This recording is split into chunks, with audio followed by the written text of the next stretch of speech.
একজন মধ্যবিত্ত এবং সাধারণ মা বাবা তার সন্তানকে মানুষ করে। তারপর সাধারণত সেই ছেলেটা ম্যাচিওর হওয়ার পর ঠিক করে যে কেরিয়ারে সে কী করবে। কারণ 18 থেকে 23 বছর বয়সে তার কাছে না থাকে কোনো ফাইন্যান্সিয়াল সাপোর্ট, না থাকে কোনো এক্সপিরিয়েন্স, আর না থাকে কোনো ফ্যামিলি বিজনেস। তখন সেই ছেলে বা মেয়ে নিজেকে এস্টাবলিশ করার জন্য নিজের কেরিয়ার চুজ করে গভর্নমেন্ট জব, এবং ফ্যামিলি এটাতে তাকে খুবই সাপোর্ট করে থাকে। কারণ এটা সম্মানীয় আর ফিক্স আর্নিং এর একটা ফিল্ড। সমাজ এটাকে খুবই হাই ক্লাস নজরে দেখে। এই কারণে একজন স্টুডেন্ট বেছে নেয় গভর্নমেন্ট জবকে। সে দিন রাত এক করে স্মার্ট ওয়ার্ক, হার্ড ওয়ার্ক করতেই থাকে এবং এটা ভাবে যে আমাকে একটা সরকারি চাকরি করতেই হবে। আর সমাজে সরকারি চাকরিকে এমনভাবে পোর্ট্রে করা হয়েছে যে একটা 1 লাখ স্যালারি এর প্রাইভেট জবের সাথে 50,000-এর সরকারি চাকরির তুলনা করা হয়, তাও মানুষ সেই 50,000-এর সরকারি জব পাওয়া মানুষকে বেশি পছন্দ করবে।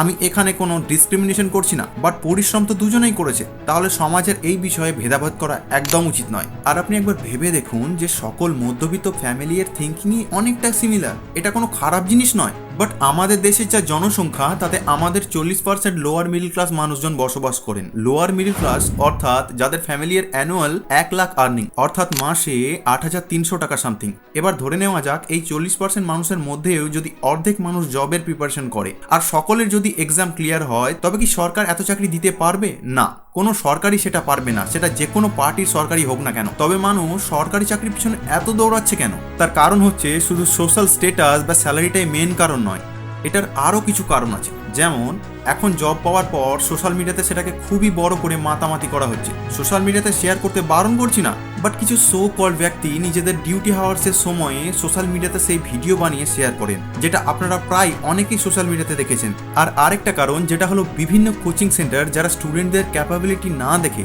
তার ট্যালেন্ট বা তার ইন্টারেস্টকে না জেনে তাকে মোটিভেট করেই চলেছে। এখন আপনি এরকম কোচিং সেন্টার খুব কমই পাবেন যেখানে আপনার কোচিং করাটা জরুরি কিনা সেটা আপনাকে বলে দেবে। এটা আমি নয়, যারা প্রিপারেশন করেন বা যারা অলরেডি জব পেয়ে গেছেন তাদেরকে জিজ্ঞেস করবেন। তাদেরকে কম পাপড় বেলতে হয়নি। কোচিং এর রোল 5% হয়, বাকিটা শুধু সেই স্টুডেন্টের পরিশ্রম হয়। ক্লাস করে নিলেই সবকিছু হয়ে যায় না, অনেক প্রবলেম ফেস করতে হয়। জ্বর, শরীর খারাপ, মন খারাপ, বন্ধুর বিয়ে, দুর্গাপুজো, রাখি উৎসব সবকিছু মিস করে পড়া চালিয়ে যেতে হয়। আর ক্রেডিট পাই সো কল কোচিং সেন্টার। তারপরে এক্সামের পরে অনেক সমস্যা ফেস করতে হয়, যেমন পেপার লিক, সেটিং, এই সবের মতো বাজে ঘটনাগুলো। আর কিছু টিচার সেইগুলোকে ভিত্তি করে অফলাইন প্রোটেস্ট না করে অনলাইনে ভিউজের জন্য, নিজের চ্যানেলের রিচ বাড়ানোর জন্য ভিডিওর পর ভিডিও বানাতে থাকেন। আর অফলাইন প্রোটেস্ট করেই বা লাভ হচ্ছে কোথায়? কিছুদিন আগে এই বিহারের প্রোটেস্টটা কি হলো সেটা তো সকলেরই জানা।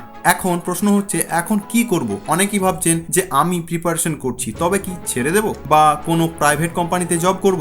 এখন আমি দুটো পয়েন্ট বলছি, মন দিয়ে শুনবেন। পয়েন্ট 1, যদি আপনার মক টেস্টের স্কোর 70% বা তার বেশি হয় তবে আপনি নিশ্চিন্তে কন্টিনিউ করুন এবং 100% এফোর্ট দিন। কিন্তু যদি সময় আপনার কাছে আরো 1 বছর থেকে থাকে তবে প্রিপারেশন করার সাথে সাথে উইকে যে কোনো একটা দিন স্কিল শিখুন, যেমন graphic design, coding, video editing বা যে স্কিলে আপনার খুবই আগ্রহ আছে সেই স্কিলটা শিখুন। পয়েন্ট নাম্বার 2, আর যদি আপনার ফিনান্সিয়াল কন্ডিশন খুব খারাপ হয় এবং 65 এর উপরে অনেকদিন থেকে মক টেস্টের স্কোর বাড়ছে না, তবে আপনি যেই কাজ বা যেই হবিতে ইন্টারেস্টেড সেই কাজকে নিজের প্রফেশন বানানোর চেষ্টা করুন। এগুলি একটা সাধারণ আইডিয়া যেগুলি আমি আপনাকে বললাম। মনে রাখতে হবে যে কোনো কাজই ছোট নয়। যে সাহস করে সৎ পথে পরিশ্রম করে সে অবশ্যই সফল হয়। এবং ভগবান শ্রীমদ্ ভগবদ্গীতাতে এটা বলেছেন, কর্মণ্যে বাধিকারস্তে মা ফলেষু কদাচন। কর্ম করে যাও, ফলের আশা করো না, কারণ তোমার হাতে কর্ম আছে, ফল নয়।